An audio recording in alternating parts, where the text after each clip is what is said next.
Top hero craze ను cash చేసుకోవాలనుకున్నాడు. జనాల్ని ఎర్రోలను చేసేందుకు పెద్ద పెద్ద పోస్టర్లు కొట్టాడు. తీరా చూస్తే కథ అడ్డం తిరిగి తానే ఎరిపపై వీధిలో నిలబడ్డాడు.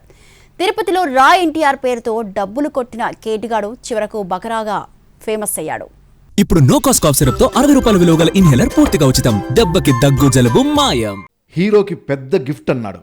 100 కోట్లతో సేవాయజ్ఞం అంటూ సోషల్ మీడియాలో ఊదరగొట్టాడు. జూలై 18న ఏపీలో ఏదో పొలిటికల్ బాంబు పేలబోతోందంటూ పోస్టర్లతో హడావుడి చేశాడు. కట్ చేస్తే తిరుపతిలో ప్రెస్ మీట్ పెట్టి తుస్సుమనిపించాడు. రా ఎన్టీఆర్ సంస్థ పేరుతో సాయిరూప్ అనే వ్యక్తి చేసిన రచ్చ చివరికి అభాసుపాలైంది. 100 కోట్లు అన్న ఆ మోళీగాడు చివరకు కార్పొరేట్ సోషల్ రెస్పాన్సిబిలిటీ నిధులంటూ మాట మార్చడం, బోగస్ ప్రకటనలు చేయడంతో నీకు ఇదేం పోయే కాలం అంటూ అంతా తిట్టిపోస్తున్నారు. ఏపీ రాజకీయాల్లో జూనియర్ ఎన్టీఆర్ ఎంట్రీ ఇవ్వబోతున్నారనే ఊహాగానాల టైంలో రా ఎన్టీఆర్ పేరుతో రేపిన పుకార్లు షికార్లు చేశాయి. అందులోనూ క్రేజ్ ఉన్న హీరో కావడంతో కాస్త యాంగ్జైటీతో ఫ్యాన్స్తో పాటు మిగిలిన వారు కూడా నిజమేనా అని అనుకున్నారు.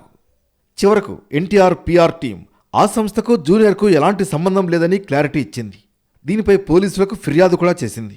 అయితే అప్పటికే గట్టిగా డబ్బాలు కొట్టేసిన సాయిరూప్ తిరుపతిలో ప్రెస్ మీట్ పెట్టాడు. దీంతో ఏదో విషయం ఉందేమో అని అనుకున్నారు. 100 కోట్లు మ్యాటర్ ఏంటి గురు అంటూ ప్రశ్నిస్తే గుడ్లు తేలేసి పక్కచూపులు చూసేసరికి అందరికీ రా ఎన్టీఆర్ పిక్చర్పై క్లారిటీ వచ్చేసింది. అతగాడి అన్నీ డ్రామాలేనని అర్థమైపోయింది. 100 కోట్లని మా కారు డిక్కీలో ఉన్నాయనో లేకపోతే మా ఇంట్లో ఉన్నాయనో మా సభ్యుల దగ్గర ఉన్నాయనో మేము ఎక్కడా చెప్పలేదు sir. 100 crore rupees social impact initiative అంటే మీ జోబులో నుంచి ₹1 తీసి ఖర్చు పెట్టారంటే ఆబ్వియస్లీ ఇంకొకళ్ళు వచ్చి ₹9 ఖర్చు పెట్టి చేసేటట్టు మీరు చేశారు. అక్కడ ₹10 సేవ చేయించినట్టు మీరు అక్కడ ₹10 మా జోబులోంచి పెట్టాల్సిన అవసరం లేదు. మేము సామాన్యం అంటున్నాం సార్, మా దగ్గర 100 కోట్లు ఎలా వస్తాయి? ఫైనల్గా అంతా తేల్చింది ఏంటంటే ఇదొక చీప్ పబ్లిసిటీ స్టంట్ అని సర్టిఫికెట్ ఇచ్చేశారు. దొడ్డిదారిన మైలేజ్ కోసం హీరోల పేర్లను వాడుకుని ఈ కేటుగాడు పక్కా స్కెచ్ గీసి మైండ్ గేమ్ ఆడాడని తేల్చారు. ఇలాంటి కన్నింగ్ గాళ్లు ఫ్యూచర్లో తిక్క వేషాలు వేయకుండా తాట తీయాలంటున్నారు ఫ్యాన్స్. తమ హీరో పేరును అనవసరంగా రోడ్డు మీదకు తెచ్చి వివాదాల్లోకి లాగడంపై ఓ రేంజ్లో ఫైర్ అవుతున్నారు.